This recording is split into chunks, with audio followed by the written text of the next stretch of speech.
Okay, hello everybody and welcome to this webinar. And before we get started with the content, I have two questions of the day. So if you think about the students with whom you work, are you impressed when you have some students who respond what appears to be immediately to questions of mental math? And do you wonder why some students seem to remember information immediately after they hear it and not the following day? This webinar will focus on questions of that nature. At the end of this webinar, I hope that you will be able to describe the process of learning and remembering, thinking about some of the questions that you encounter as you work with children and young people in school settings primarily. I'm going to focus my talk on school-age children, although the information I believe is generalizable to conditions that involve memory and learning. So I want to talk about the process.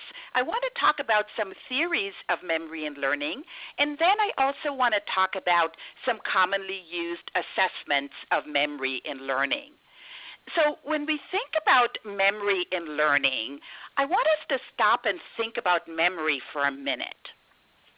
If you think about a student that you know who frequently asks you to repeat directions, I want you to think about that behavior in the context of memory and learning. What about a student who might take a long time to answer math questions that you present orally? And what about a child who seems to forget what she is doing in the middle of the task? And then what about a child who might frequently forget to turn in homework? Are we thinking about the same type of memory when we look at these questions? For example, what type of memory is involved when we are asked to remember verbal instructions?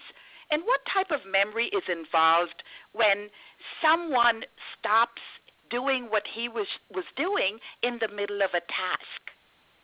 I hope that by the end of this webinar, the answers to questions like these will be clear. So I want to start off thinking a little bit about the process of learning and remembering. And when we think about the process of learning and remembering, we can think about where retrieval issues might occur along that process or that developmental continuum. When we think about memory and learning, I want to spend just a few minutes talking about the two concepts. So the term memory, I think, is conceived of and used in many different ways. And we will discuss some of those conceptualizations later.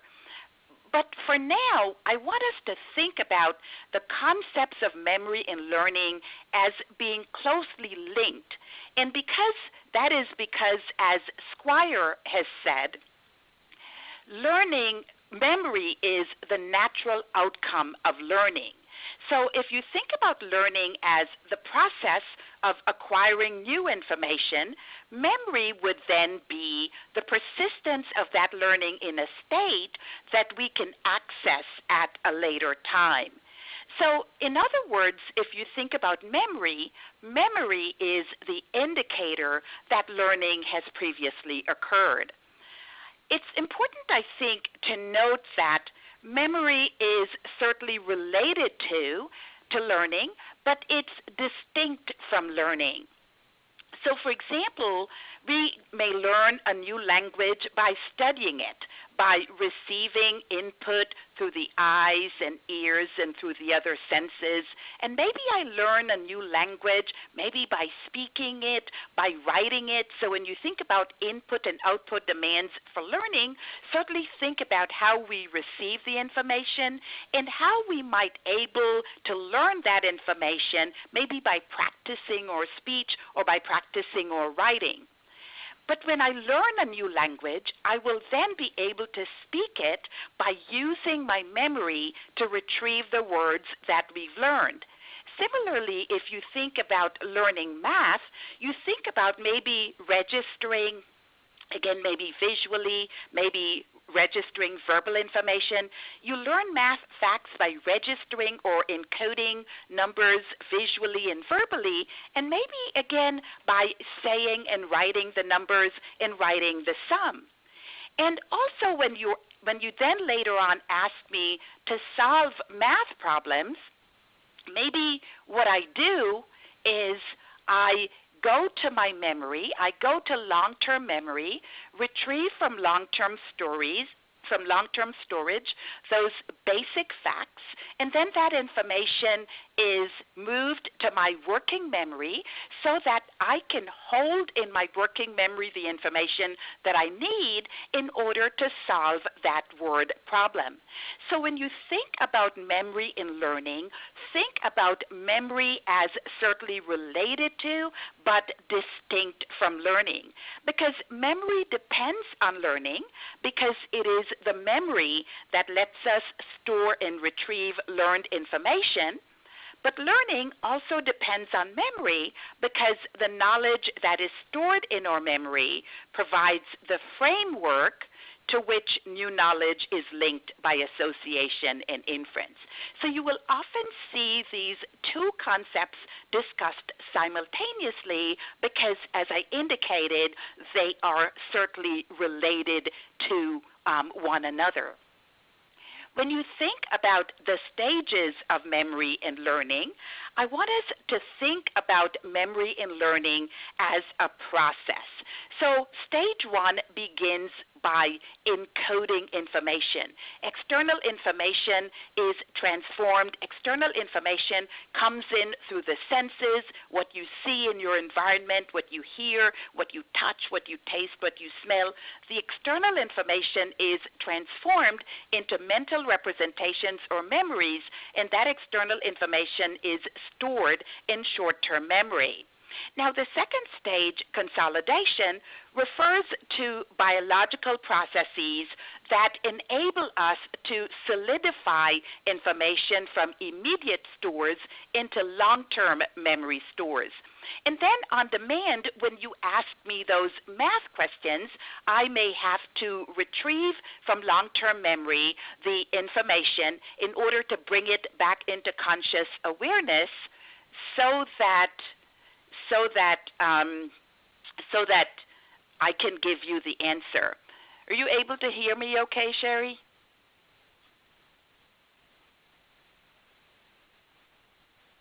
Yes, Gloria. Okay, thank you.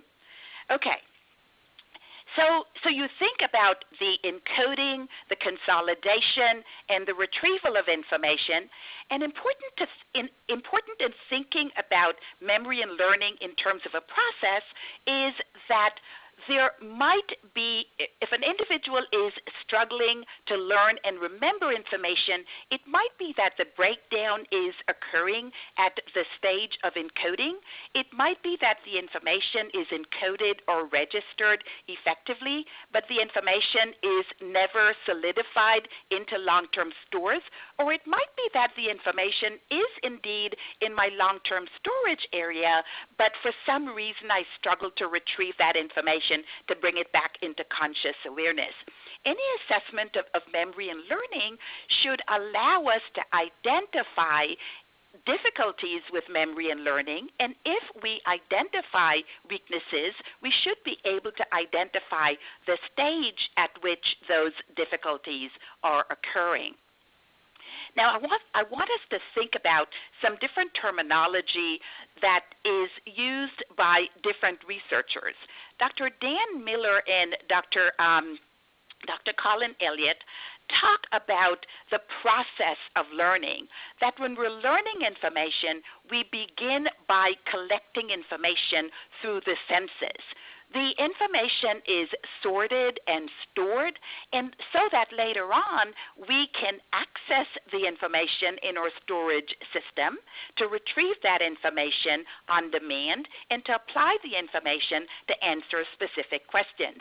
whether you use the terminology used by Dr. Dan Miller, collecting, sorting, storing, and retrieving, or the terminology used by Dr. Colin Elliott, receiving, perceiving, processing, and remembering information, effectively both researchers are talking about this process that begins with the registration or the encoding and then goes to maybe making the information meaningful so that we can sort it into different categories and store it in relevant folders, if you will, in our brain so that later on we can access those meaningful folders to retrieve information on demand. Now, what I want us to think about when you're thinking about this process of learning certainly is that when we're learning, multiple cognitive factors are involved, right? So when we're collecting, sorting, storing, and retrieving information, there are a number of cognitive variables that are at play. So in our field, I think the aggregate of specific cognitive factors is often represented by an individual's overall cognitive functioning, which might be reflected in a score referred to as psychometric G, or maybe general ability, if you will. And we also know that overall cognitive functioning predicts some of the variance in academic achievement, but sometimes we need to take a closer look at individual factors, individual cognitive factors, to understand why a student may be struggling with learning. So when you think about memory and learning, certainly memory is among the cognitive processes that provides information about learning. But memory and learning are dependent upon sensory motor functions, upon attentional processes, visual spatial and language processes. And memory and learning are also affected by executive functions and by the speed and efficiency of cognitive processing. So we'll say a little bit more about these cognitive processes, but before I do, I'd like to take a look at memory and learning from a theoretical perspective. So I want us to consider some theories of memory and learning. And I want to start out by looking at Atkinson's and Shiffrin's 1968 modal model of memory. So in your learning theory course, I'm sure you focused on the modal model of memory, which is sometimes referred to as the multi-store model of memory or the dual process model of memory.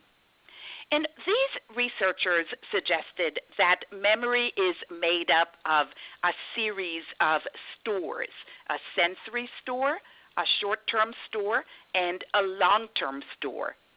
And each store is based on capacity, how much information is stored in short-term memory, for example.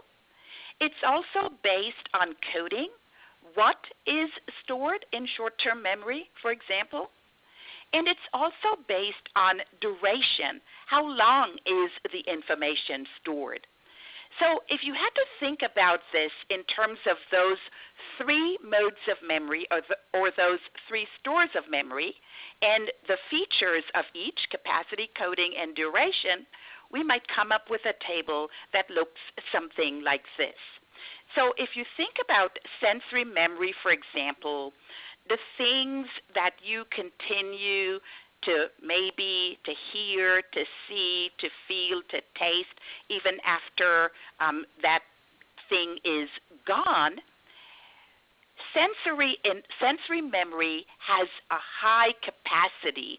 You are bombarded right now with information coming in through your senses.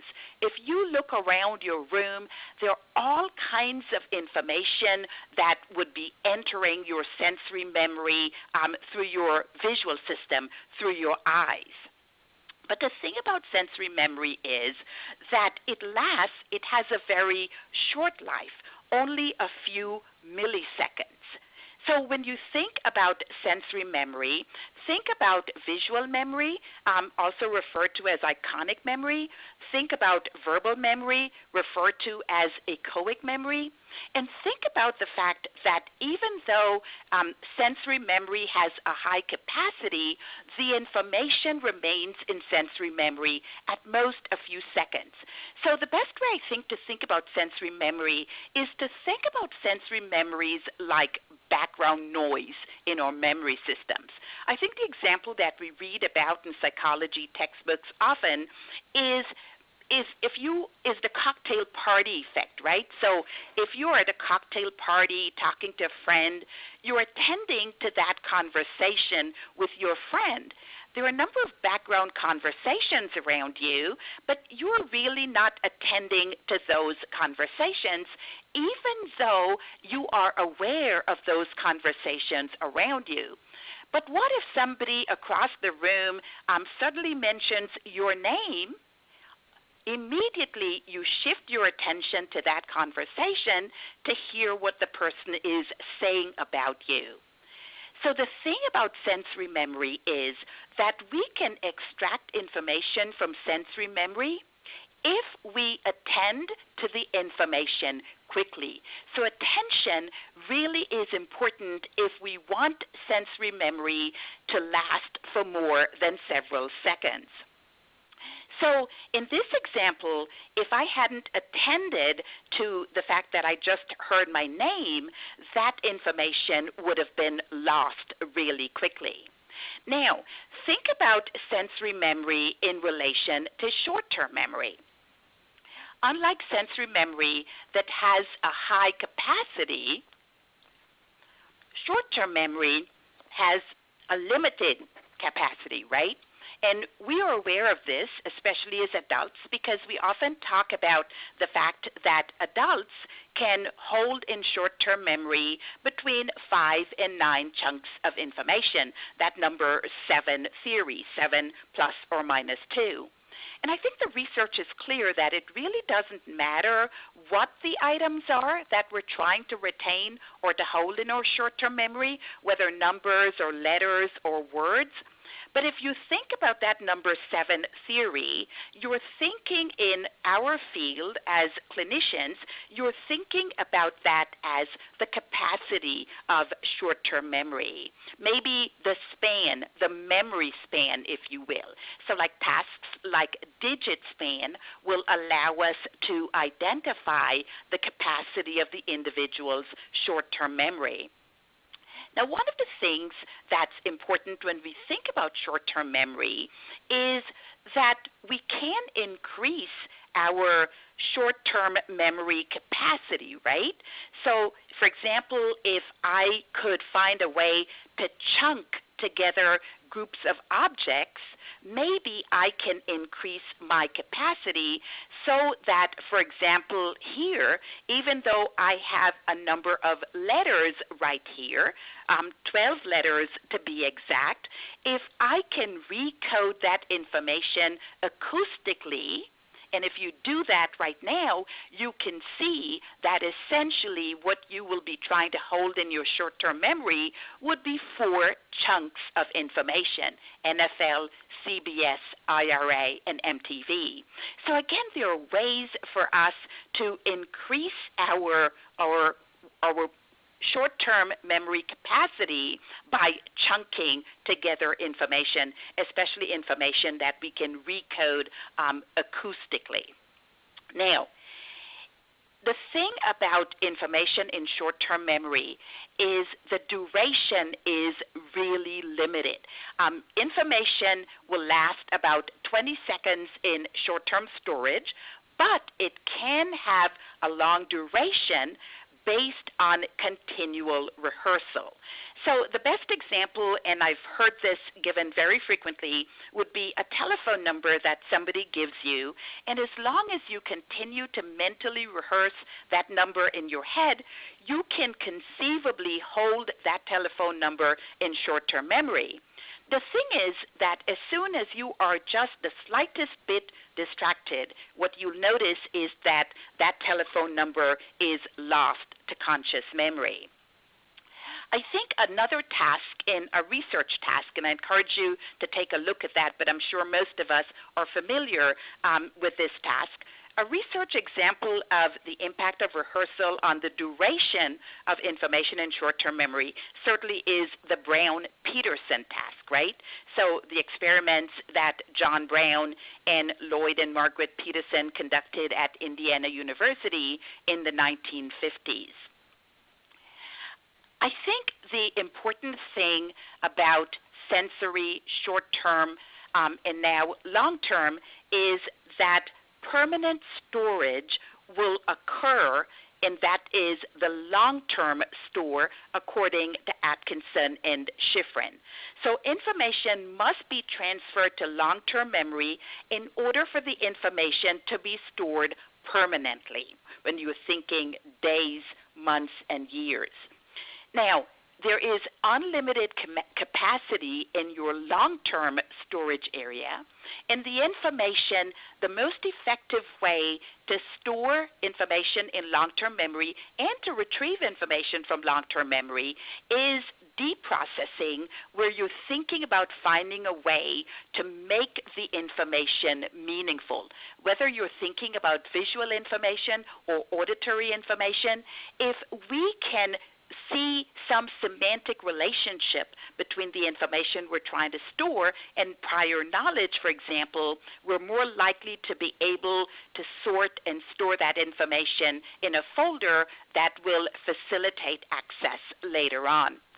So if you think about the way that this would look, the modal model would look, think about something that looks like this.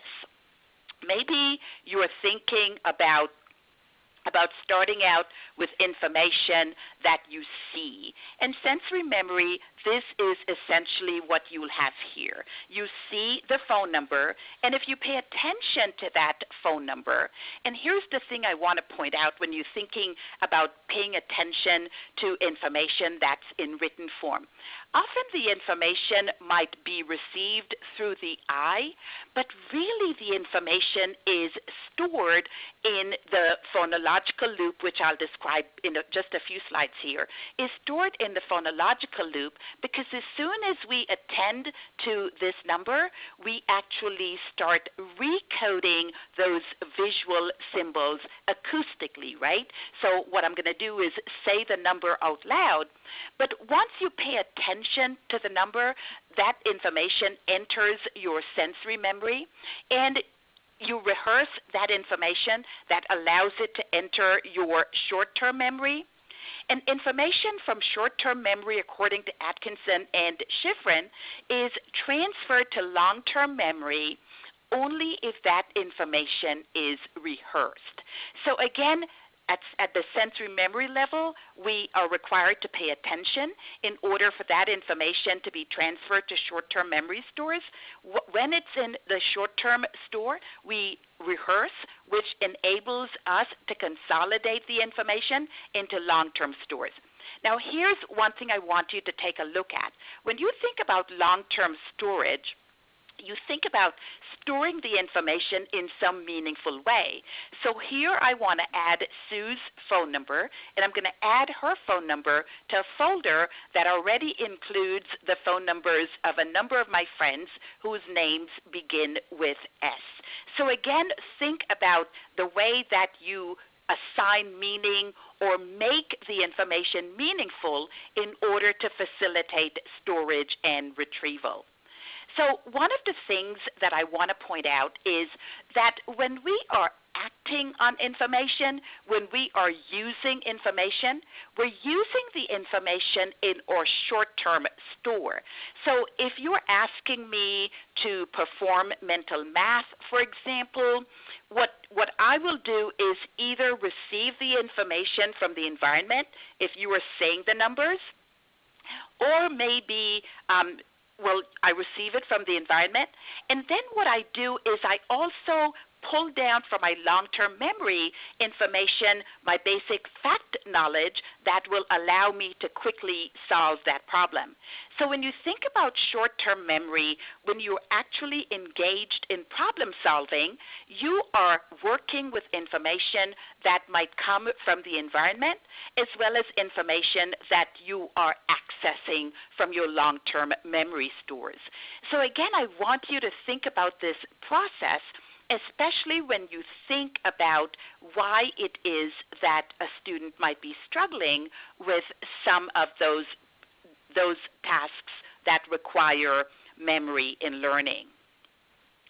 So before I take just a little breather break here, I want to say a few words about long-term memory. So cognitive psychologists, and again, when we think about our courses on learning theory, we remember that we learned about two distinct divisions when we looked at long-term memory. So you're thinking about declarative as well as non-declarative memory. So declarative memory is really, I think, the knowledge to which we have conscious access. So you're thinking about my maybe autobiographical memories, episodic memory, or you might be thinking about my knowledge of basic facts, semantic memory. If you think about the major tests of memory, of learning, of intelligence, those tests tend to measure semantic memory. I think it's difficult to measure episodic or autobiographical memory because, of course, that is personal and we can't really verify autobiographical memories. When you look at non-declarative memory, you're thinking about the knowledge to which we have no conscious access. So you're thinking maybe about motor and cognitive skills. For example, how is it that I know that to start reading I have to begin at the left and then go to the right? How is it that I know what procedure to follow if I am maybe completing subtraction problems that require me to borrow and carry and that are presented visually and spatially? So you're thinking about procedural memory or procedural knowledge, knowledge of procedures that allow us often to show our learning. And then when you think about non-declarative memory, it also involves maybe behaviors that are learned that derive from conditioning. So when you think about maybe the tests that we use to assess memory and learning, often the non-declarative memory that is often included would be procedural memory, not as much the conditioned reflexes. So we've talked a lot about theories of memory. I'd like you to think just for a second and apply the information to answer this question. If information goes in one ear and out the other, we often hear this statement. Is it permanently stored in long-term memory? Is it registered visually?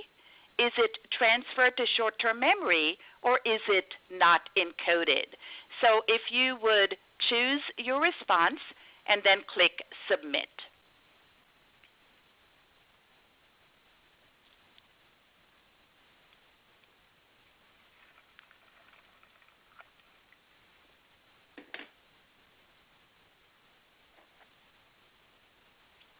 Okay, let's take 1 second for those responses to come in. And I think the consensus is that when information goes in one ear and out the other, probably didn't attend to it, so that information was not registered or not encoded. Okay. All right, thank you so much for your response. Okay, So here's the thing about Atkinson's and Shiffrin's model.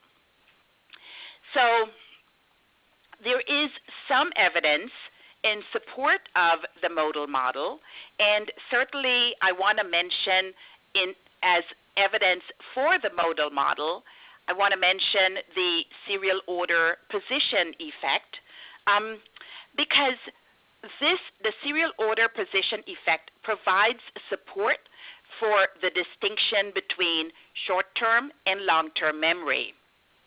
And I think we're most likely to see the serial order position effect when we're using list learning tasks. So essentially, what we find is that some students are better at recalling words at the beginning of the list, which would be a primacy effect, while other students perform best when recalling words at the end of the list, a recency effect. The primacy effect is thought to reflect long-term memory, while the recency effect is thought to reflect short-term memory. So certainly the serial order position effect supports that distinction between the short-term store and the long-term store. But there's also a lot of evidence against the modal model. And I think the research is clear that there are factors other than rehearsal that influenced long-term memory. So the contention is that rehearsal is the key factor in transferring information from sensory memory to short-term memory and from short-term memory to long-term memory. The reality is that many researchers have found that other factors